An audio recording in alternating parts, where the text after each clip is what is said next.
Bueno, buenas noches a todos. El tema para hoy que vamos a analizar es la infección por el virus de la hepatitis B. Como sabemos, este virus continúa siendo un problema global, lo que es a nivel de salud pública.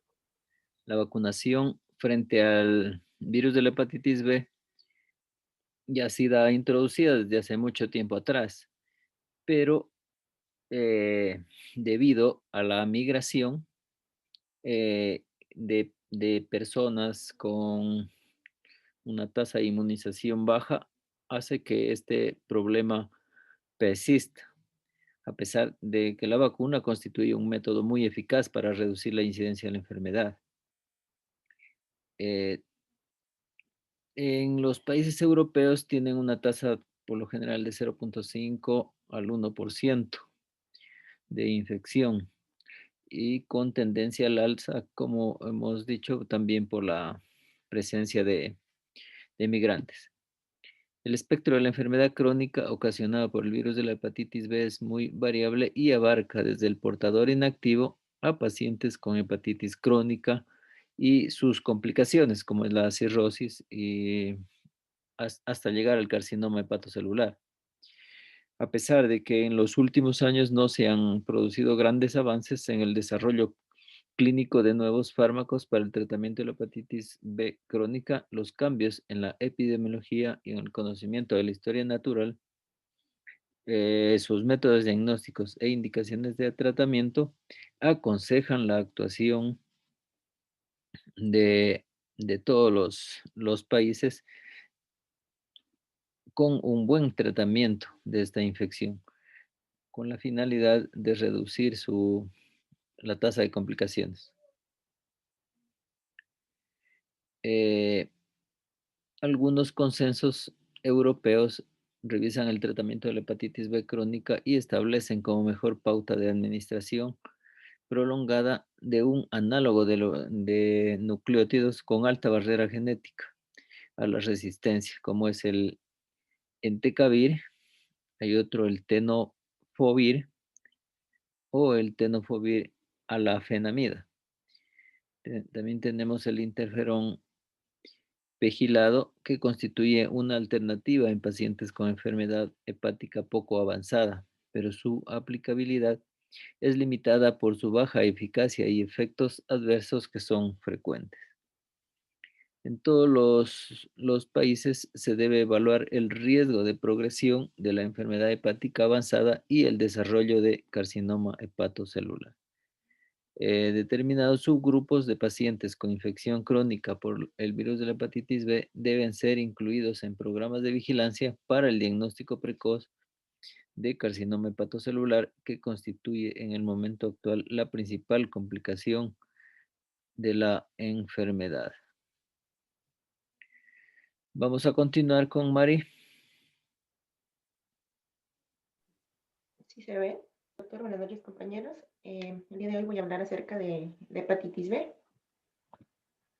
Primeramente, la hepatitis B es una enfermedad del hígado causada por el virus de la hepatitis B, que pertenece a la familia del Hepanaviridae, que está caracterizada por necrosis hepatocelular y por inflamación. Y este puede causar un proceso agudo o un proceso crónico que puede acabar en una cirrosis, que es la pérdida de la arquitectura hepática por cicatrización y surgimiento de nódulos de regeneración y del hígado, así como también cáncer de hígado, como ya nos mencionó hace un momento el doctor, que es una de las principales complicaciones, y también insuficiencia hepática e incluso la muerte. Con respecto a la epidemiología, tenemos nos mencionaba que esta va a tener una distribución mundial, se va a presentar en un 5% de la población, y dentro de todos estos portadores van a haber alrededor de 300 millones de portadores crónicos en el mundo. Con respecto a Latinoamérica y el Caribe, nos mencionaba que va a haber alrededor de 400,000 infectados cada año y 600,000 personas mueren cada año como consecuencia de la hepatitis B. También el riesgo de infección crónica, el 90% se va a presentar en niños en menores de 1 año de edad, 30% en los niños de 1 a 5 años, el 2% en los adultos. Con respecto a la lactancia natural por madres infectadas a niños no inmunizados, no parece suponer un riesgo de hepatitis mayor que en el caso de los niños alimentados con fórmulas.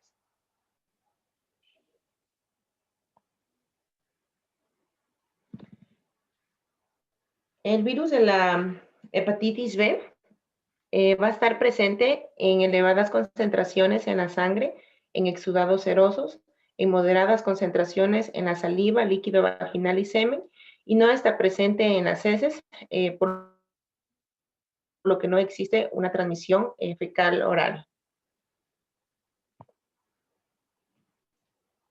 Dentro de algunas características de el virus, tenemos que pertenece a la familia de Naviridae, del género Orthohepatnavirus. Va a ser un virión de 42 nanómetros, esférico, que va a tener envoltura. Estabilidad sensible al ácido, puede causar una enfermedad fulminante, aunque es infrecuente, y enfermedades crónicas va a causar con más frecuencia. Con respecto a los tipos de la hepatitis B, según la forma en la que se contrae la hepatitis, tenemos hepatitis epidémica y hepatitis de inoculación. Con respecto a la hepatitis epidémica, esta es cuando se contrae de forma directa, es decir, por la ingestión de un alimento en malas condiciones, como por ejemplo leche, mantequilla, mariscos u otro tipo de alimentos. Y la hepatitis de inoculación es en cambio cuando se contrae durante un acto terapéutico que comporte una inyección de sangre u otros productos que la contengan, o también por la utilización de material contaminado, como por ejemplo agujas, jeringas, entre otros.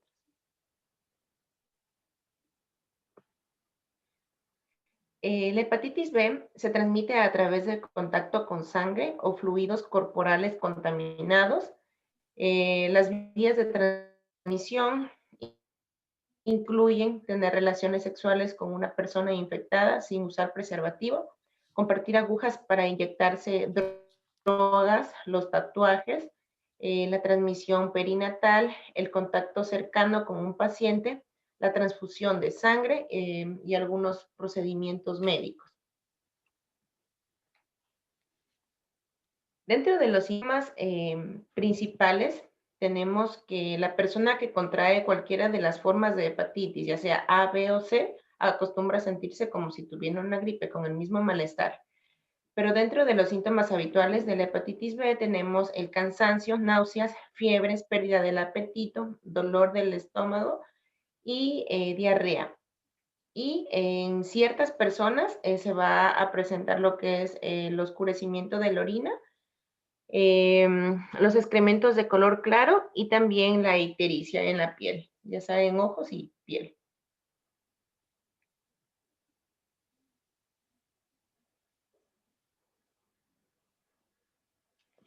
Con respecto a la infección aguda en niños, nos mencionaba que en un inicio van a ser asintomáticos. Los episodios sintomáticos van a ser similares a los de la hepatitis A y a los de la hepatitis C, aunque pueden ser más graves y también va a ser más probable de afectación de la piel y de las articulaciones.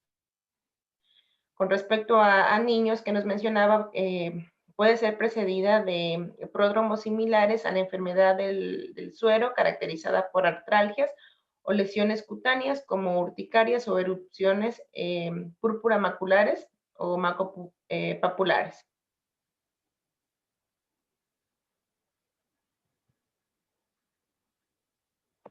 Ya.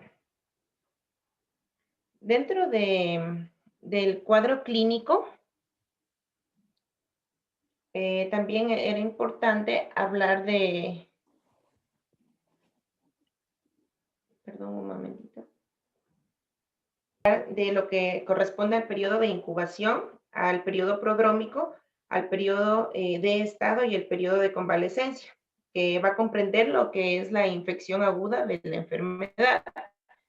Entonces, con respecto al periodo de incubación, nos mencionaba que es el intervalo entre la exposición al virus y la aparición de los primeros síntomas y que generalmente va a tener una duración de 45 a 160 días. Con respecto al periodo prodrómico, o también es denominado fase preictérica, es el tiempo en el que el paciente presenta ya los síntomas antes de la aparición de la ictericia. Generalmente va a tener una duración de 3 a 5 días y nos mencionaba que este periodo puede durar hasta algunas semanas. En este tiempo va a haber un cuadro poco específico que puede ocasionar fiebre ocasional, malestar general, cansancio, letargo, anorexia, náuseas, vómitos, dolor abdominal, que generalmente va a tener lugar alrededor de las 7 y 6 semanas después de la exposición. Con respecto al periodo de estado, o también llamado la fase ictérica propiamente dicha, este puede comenzar a las 8 semanas después de la exposición y generalmente va a durar 4 semanas. Generalmente se va a presentar en el 25% de los individuos, pero aquí ya va a haber lo que es una mejoría del estado general del paciente. El paciente aquí también puede presentar astenia, laxitud, la intensidad de la ictericia que va a presentar, en este caso va a ser variable. En algunos pacientes puede presentar lo que es la pérdida de peso, o también la ictericia en esta fase puede disminuir. También en algunos pacientes van a tener una sensación de bienestar o de recuperación. Y con respecto al color de la orina y de las heces, en general van a normalizar en este periodo de estado o en la fase ictérica. Y luego tenemos lo que es el periodo de convalecencia, que este se inicia con la desaparición ya de la ictericia y generalmente va a presentar síntomas como astenia, fatiga y molestias en el hipocondrio derecho, que generalmente van a ser persistentes. Nos mencionaba también que en este periodo de convalecencia la mayoría de los pacientes se van a recuperar, pero el estado del portador crónico se va a complicar hasta en el 10% de los casos, especialmente en los adultos. Y nos mencionaba que del 1 al 2% de los casos puede tener un curso fulminante con falla hepática aguda, que puede necesitar posteriormente un trasplante o en muchas ocasiones también puede conducir a la muerte.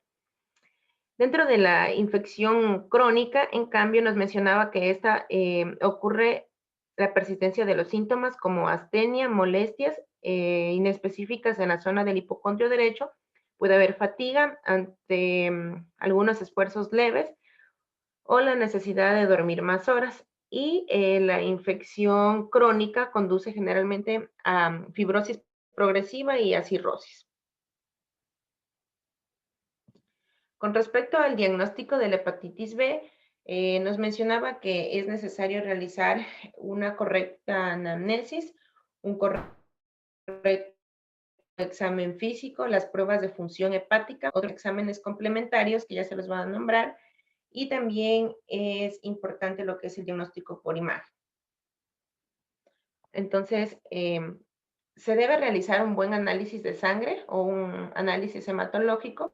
Se puede realizar también lo que es una biopsia, que es una prueba sencilla que consiste en extraer un pequeño pedazo del hígado para analizar los tejidos en el microscopio y comprobar si es que estos tejidos están dañados o no están dañados. Dentro de, perdón, aquí, dentro de las alteraciones más constantes, dentro de los exámenes de laboratorio, vamos a encontrar lo que es el aumento de la bilirrubina en sangre y también el aumento de las transaminasas. Y nos mencionaba que estas pruebas no solo van a explicar si se tiene o no se tiene hepatitis, sino que también determinan qué tipo de hepatitis es, ya sea A, B o C, y también la gravedad de la enfermedad.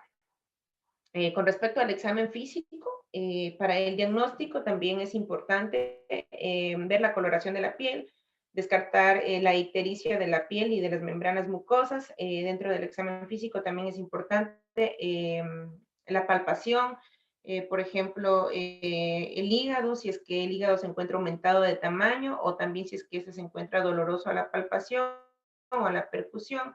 Descartar que hay esplenomegalia o alguna adenopatía. Y ya esto con respecto al examen físico. Las pruebas de la función hepática, como ya los dije, se puede ver las concentraciones generalmente 8 veces elevadas a superior a la normal de las transaminasas, la elevación de la bilirrubina y también la fosfato generalmente elevada o 3 veces elevada más de lo normal. Generalmente esto se va a producir cuando la enfermedad se encuentra en una fase aguda. Ya, también nos mencionaba que dentro de otros exámenes complementarios se debe realizar lo que es la glicemia, porque en ciertas ocasiones la hipoglicemia va a ser frecuente en estos pacientes y entonces se debe monitorizar la glicemia y si es que es necesario, corregir los valores. Generalmente, con respecto a los leucocitos y BCG, van a estar normales y con respecto a la albúmina y el tiempo de protrombina, generalmente igual iban a estar normales, pero en este caso, si es que fueran anormales, estos se van a presentar en una necrosis hepática inminente o también en una hepatitis fulminante. Ya, ¿qué más me falta? Ya, con respecto al diagnóstico por imagen, nos mencionaba que es necesario se puede realizar una ecografía para documentar el tamaño del hígado durante la hepatitis fulminante o durante la aparición de un tumor, en el caso de ya cuando hay un carcinoma hepatocelular. También se puede realizar lo que es una resonancia magnética y como lo dije anteriormente, también se puede realizar lo que es una biopsia hepática para ver las condiciones del tejido del hígado. Em, ya. Con respecto ya al tratamiento,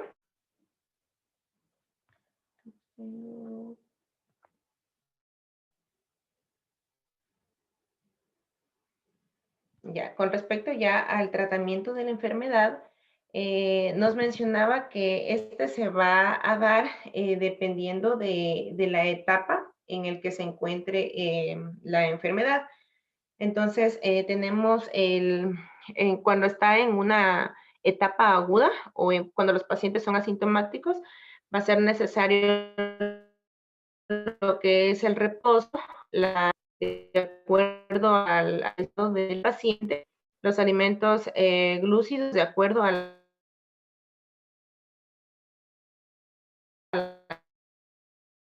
glicemia. O por ejemplo, ahí también se puede venir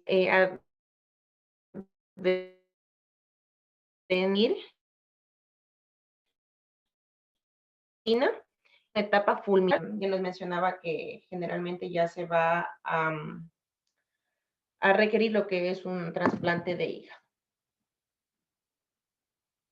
Bueno, esos son los que ya les nombré anteriormente, el tratamiento farmacológico. Con respecto a la prevención de la hepatitis B, nos mencionaba que para evitar el contagio de la hepatitis B existen dos posibilidades. Igual que las que se utiliza para la hepatitis A. Una es las vacunas ya antes mencionadas y también los cuidados personales. Entonces, por ejemplo, a los bebés se los vacuna la primera inyección en cualquier momento entre la cuarta y la octava semana de vida. Pero si la madre es portadora, se administra a las 12 horas del nacimiento, la segunda entre los 30 y los 2 meses de edad y la tercera entre los 6 y los 18 meses de edad. Y la vacunación en niños mayores y adultos se realiza a lo largo de los 6 meses, durante los que hay que ponerse 3 inyecciones en plazo de 6 meses. Y como bien sabemos, es una de las vacunas que tenemos como necesarias en nuestro carnet para la prevención de la hepatitis B. Em, Se deben vacunar especialmente los viajeros en zonas endémicas de, en zonas endémicas que se puede presentar lo que es el virus de la hepatitis A y de la hepatitis B, como por ejemplo África, América del Sur, Mediterráneo Oriental, Sudeste Asiático, China y las islas del Pacífico. Homosexuales, masculinos con múltiples parejas, usuarios de drogas por vía enteral, pacientes hemofílicos y también el personal sanitario de los hospitales. Entre algunos cuidados personales para prevenir la hepatitis B está utilizar el preservativo en las relaciones sexuales, especialmente si se tiene varias parejas sexuales, asegurarse de que se usen las agujas esterilizadas y cuando se hagan tatuajes o piercing corporales, igual asegurarse que las agujas sean nuevas para cada paciente, para cada persona. Generalmente también otra forma de contagio es salir al barbero o al peluquero. Entonces, ahí igual se puede asegurar de que se utilicen las navajas o las hojillas que estén limpias o estériles, evitar las drogas ilegales y si se consumen, no compartir nunca las agujas ni las jeringas con otras personas. En el caso del personal de salud es importante usar guantes, especialmente cuando se tiene contacto con pacientes que ya tienen diagnóstico de la hepatitis y evitar el contagio o bueno, como generalmente el personal de la salud tiene contacto con lo que es sangre y líquidos corporales, entonces la utilización de los guantes. Evitar compartir objetos personales con otras personas, esto incluye navajas, hojillas de afeitar, cepillos de dientes, vendas y corta uñas. Y eso es todo, muchas gracias. Muy, muy bien, Mari. Ha estado bien abordado el tema y excelente presentación. Bueno, lo importante también es lo que ya hablamos al principio, la prevalencia, ¿no es cierto? Tenemos que a nivel mundial ya son 257 millones de personas tienen la infección. Y lo más dramático es que ha pasado ya la cronicidad por este virus de la hepatitis B. De tal manera que en el año 2015 causó más casos de muerte que el mismo VIH. Algunos autores hablan de la cura funcional del virus de la hepatitis B, que se define como la pérdida del HBs, el antígeno de superficie de la hepatitis B, con o sin aparición del HBs, el antígeno de superficie. Este se asocia con mejores resultados clínicos, pero solo ocurre anualmente en aproximadamente 1% de los casos que reciben el tratamiento actual con lo que mencionamos anteriormente, como son los análogos de los nucleósidos. En los últimos años han aumentado el número de nuevas terapias para el virus de la hepatitis B que están en estudio con más de 50 agentes de diversas clases de fármacos en desarrollo. Algunos ya se han asociado con mayores tasas de cura funcional. En revisiones recientes se ha centrado en el mecanismo de acción y eficacia, pero pocos han detallado las propiedades farmacológicas y el perfil de seguridad de estos nuevos agentes. Algunos fármacos en investigación. Dice, ciertos autores seleccionaron estos compuestos con datos de estudios en fase 2 después de la revisión de resúmenes de estos estudios. Se centra esta revisión con antivirales de acción directa, que incluye el inhibidor de la entrada de la bulevirtida, los moduladores del ensamblaje de las cápsulas JNJ y el AVI, el inhibidor de la secreción, el REP 2139 y el compuesto de interferencia del ARN, ARO, virus de la hepatitis B, y también se incluyó a un modulador inmune, el agonista RIG1, inarigivir. Si bien La farmacología de estos compuestos es diversa y el diseño del estudio ha sido heterogéneo. Observan circunstancias similares. Primero, la mayoría de los compuestos se evaluaron en combinación con un nucleósido y o con un interferón alfa, lo que refleja la expectativa de que pueden ser necesarias múltiples combinaciones de diferentes clases de fármacos para lograr esta cura funcional de la que estamos hablando.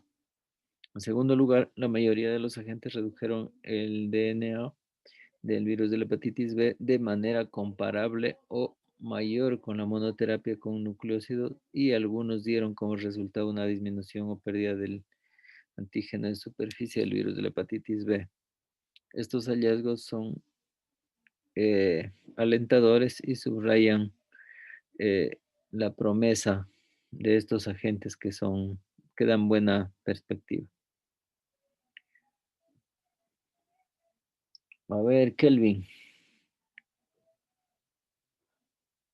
infección, o sea, de la hepatitis B.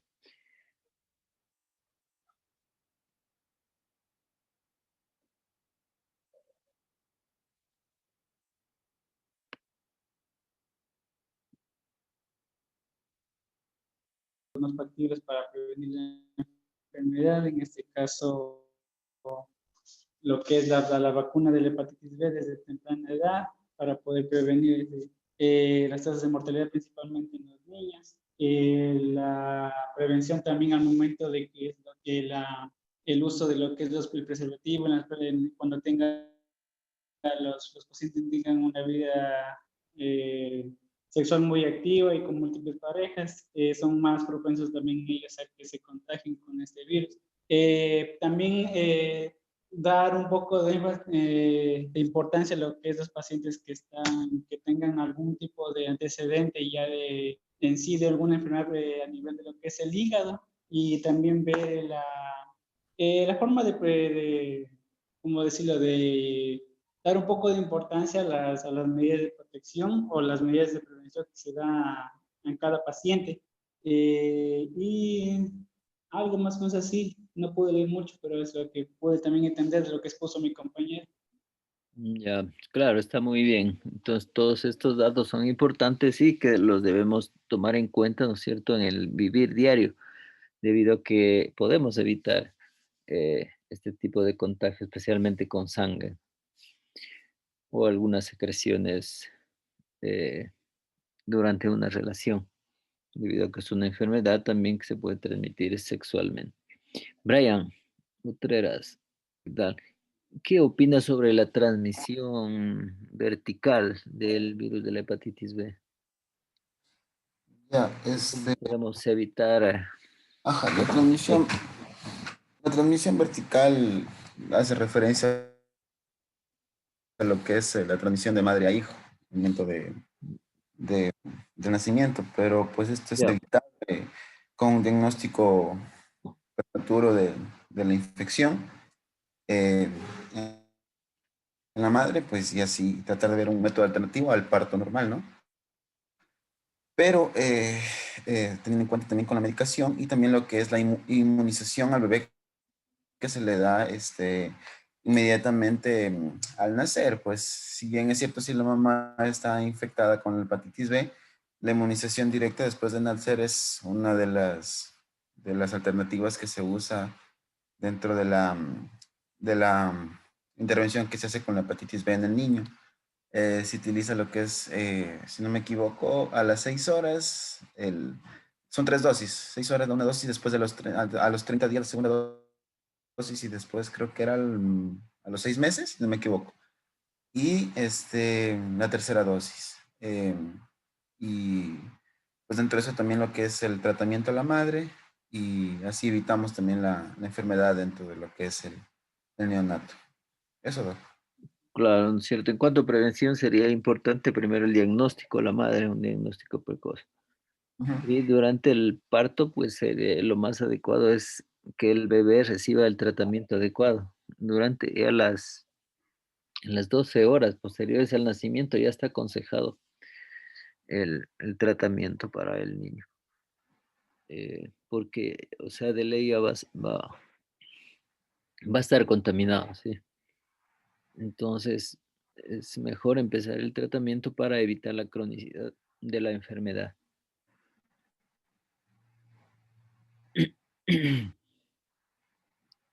Karen, Hola. y acerca del tratamiento, ¿qué nos puede hablar? Dos posibilidades, ya sea la administración de un medicamento, el interferón, que iba a ser mediante inyecciones y se iba a tratar a lo largo de 4 meses. Y el otro era el trasplante de hígado. En los casos en que el hígado va a dejar de funcionar correctamente. Eso era parte del tratamiento. Bueno, de ahí nos hablaba más de tal que era la prevención de la hepatitis B. Eso. Bueno, en cuanto ya al trasplante, pues ya sería cuando esté ya con un hígado totalmente dañado, ¿no es cierto? Que la etapa se llama cirrosis.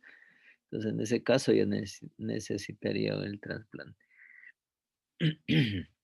En otros casos, pues, la farmacoterapia antiviral, como usted ya dijo, la primera opción es el interferón alfa. Se puede utilizar otros también antivirales con baja resistencia y una buena tolerancia, como la clebudivina, que es un inhibidor de la polimerasa, pero no es tan potente, o los antivirales de fase avanzada, los que ya mencionamos, algunos de ellos, el fanciclovir, el tenofovir, la telbibudina, la emtricitabina, ¿sí?